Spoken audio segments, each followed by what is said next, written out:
Toulouse, 10 mars 1762. Sur la place Saint-Georges, un homme de 63 ans est lié à une croix de bois. Le bourreau lui brise les membres, un à un. Puis, on l'étrangle. La foule est venue en nombre. Elle croit assister au supplice d'un assassin. Elle se trompe.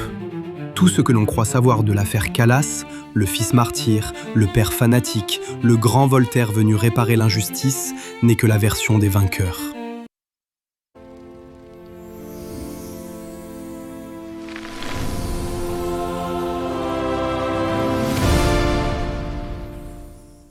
Jean Calas fut roué vif pour un meurtre qui n'avait jamais eu lieu.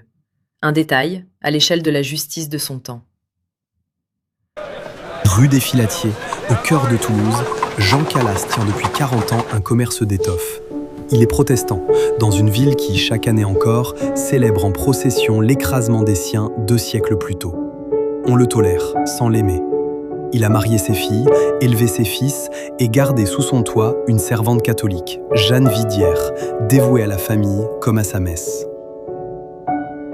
Son fils aîné, Marc-Antoine, a 28 ans. Instruit, cultivé, il rêvait du barreau. Sa religion le lui interdisait. Restait le comptoir paternel, une vie qu'il n'avait pas choisie et, dit-on, des dettes de jeu. Ce soir-là, comme les autres, il est à table. 13 octobre 1761. Un souper ordinaire, autour de Jean Calas et de sa femme, Marc-Antoine, son frère Pierre et un invité, Gobert Lavesse, fils d'un avocat de la ville, de passage. On parle, on mange. Rien dans cette soirée n'annonce qu'elle finira sur un échafaud. Au milieu du repas, Marc-Antoine se lève et descend. Personne ne s'en inquiète. Quand Lavesse s'apprête enfin à partir, on envoie le jeune homme le raccompagner. C'est en bas, dans la boutique, qu'on le retrouve. Marc-Antoine est mort. La maison bascule dans le cri. Le père se jette sur son fils, la mère accourt, les voisins s'attroupent à la porte restée ouverte. En quelques minutes, la rue des Filatiers est pleine de monde. Et déjà, dans la foule, une question circule, plus vite que la vérité. Que s'est-il passé chez les Calas ?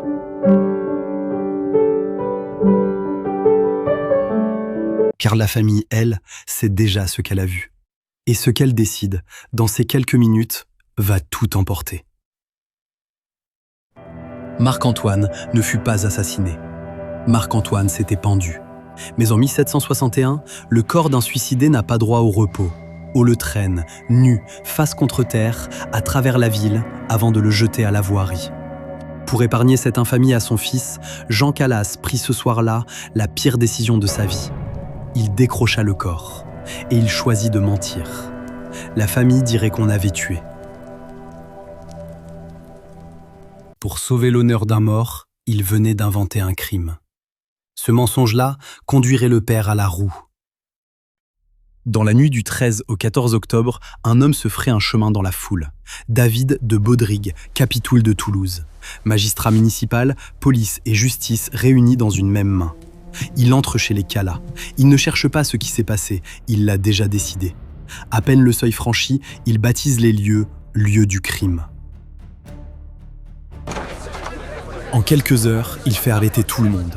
Le père, la mère, le frère, l'invité Lavesse et jusqu'à Jeanne Vidière, la servante catholique. Une famille entière écrouée sur la conviction d'un seul homme. Interrogés séparément, les Calas s'enferrent. Ils avaient d'abord parlé d'un meurtre commis par un inconnu. Puis, après 3 jours, ils avouent. Il n'y a jamais eu d'assassin. Marc-Antoine s'était donné la mort et ils avaient maquillé la scène pour lui épargner l'infamie. Trop tard. Aux yeux des juges, une famille qui a menti une fois peut mentir 2. Le premier mensonge, dicté par l'amour, devient la preuve d'un second, imaginé par la rumeur. Faute de preuves, le procureur du roi lance un monitoire. Un appel public à la délation, lu en chair, dimanche après dimanche. On invite les fidèles à dénoncer, sous peine de péché, tout ce qu'ils croient savoir. La ville se met à parler. Car il faut un mobile. On en trouve un, superbe. Marc-Antoine, dit-on, voulait se convertir au catholicisme, et son père l'aurait égorgé pour l'en empêcher. De cette intention, il n'existe aucune preuve. Aucune, peu importe.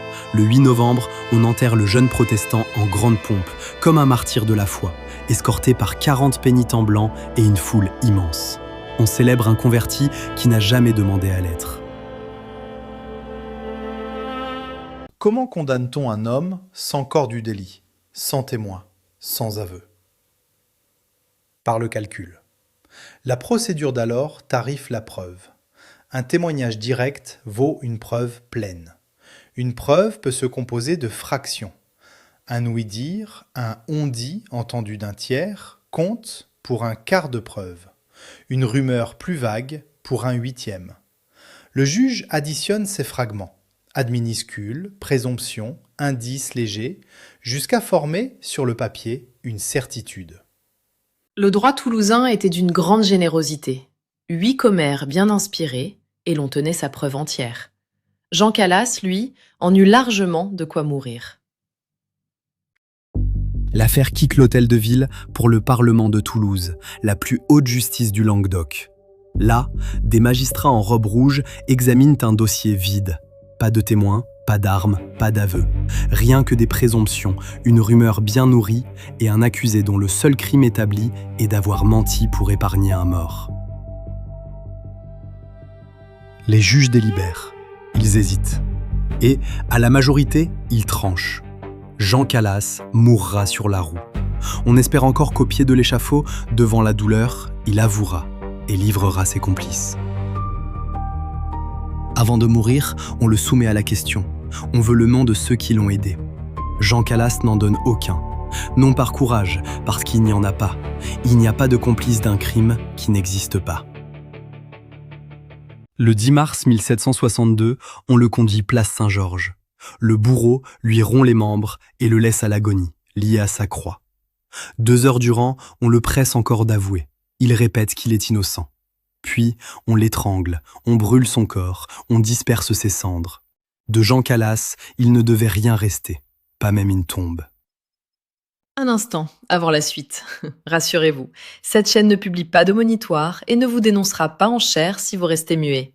Pour être averti du prochain épisode, un simple abonnement suffit. C'est plus discret qu'une délation et nettement moins fatal.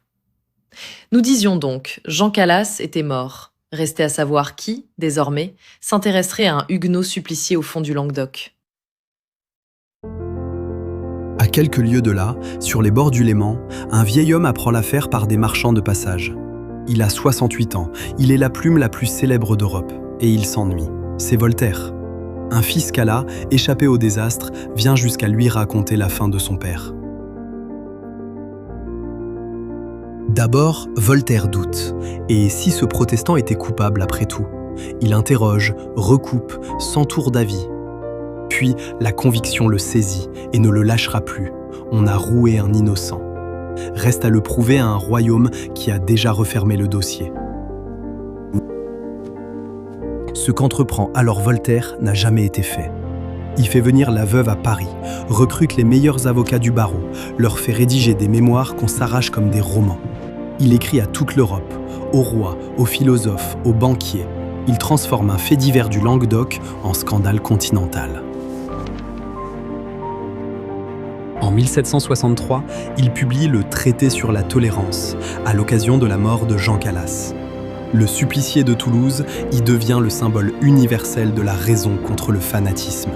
Une cause locale vient de se muer en combat de civilisation.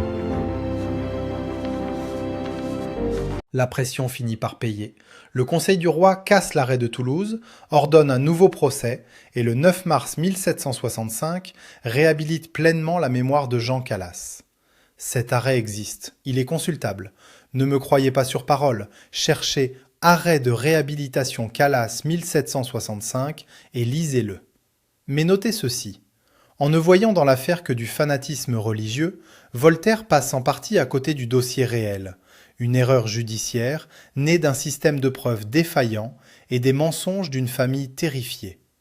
La vérité était plus grise que la légende. Rendons justice à Voltaire. Il n'avait jamais rencontré les Calas.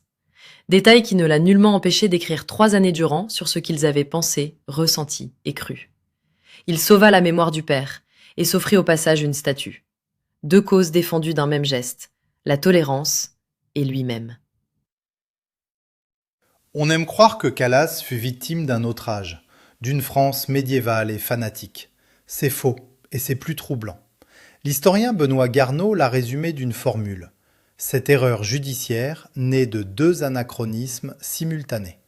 L'un en avance sur son temps, l'intime conviction du juge, qui commence à se substituer aux preuves, l'autre en retard sur le sien, l'intolérance religieuse que le siècle des Lumières croyait déjà derrière lui. Calas n'est pas tombé dans le passé, il est tombé entre 2 époques.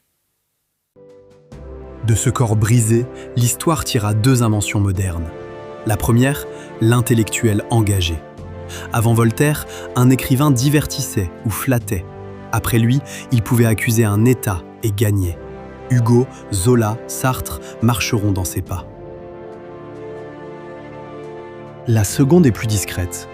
Dès 1763, un chirurgien, Antoine Louis, lit devant l'Académie royale de chirurgie un mémoire qui établit comment distinguer sur un cadavre les marques d'un suicide de celles d'un assassinat.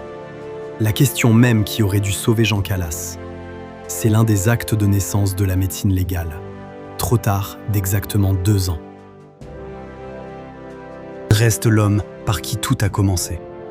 David de Baudrigue, le capitoul qui avait décrété le crime avant même d'enquêter, ne fut jamais puni pour avoir envoyé un innocent à la roue. On lui reprocha seulement des irrégularités de procédure. Il fut destitué de sa charge. Déshonoré, écarté, il se donnera à son tour la mort.